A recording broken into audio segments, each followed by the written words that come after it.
तर भावानं over confidence आणि आगावपणा केलेल्याच अनेक उदाहरण बघा. इंचात फुटाचा घोळ. असं काय नाही, सगळेच दिवस काय सारखं नसते ती. होती ती प्रॉब्लेम, त्याला काय दवा ती.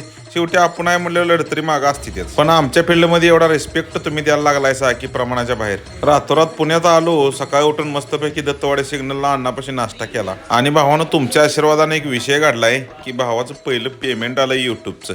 आता किती आलंय ते सांगतोच, पण वर्कशॉपला गेलेलो, खायनं ही गाडी तेवढी बघा आणि पेमेंट एखाद्या व्हिडिओत तुम्हाला सांगतो. फुल ना फुलाची पाकळी म्हणून एखादा चांगला कंटेंट तयार करतोच. अरे मोनेटाइज हो गया भाई, पेमेंट पे आ गया हमारा पूरा आपके आशीर्वाद से। पहला पेमेंट आ गया है, देखो आधा एप्पल छूट गए। हाँ अरे सभी आप लोगों के आशीर्वाद से। हाँ कुछ तो करना पड़ता है भाई। पैशापेक्षाही माणुसकी श्रेष्ठ असती, त्यामुळं आपण काही फील्ड सोडणार नाही. सुन ना, अब तो हर फोटो खिंचवाना है, अब आना यार। अरे वीडियो नहीं वो चालू रहे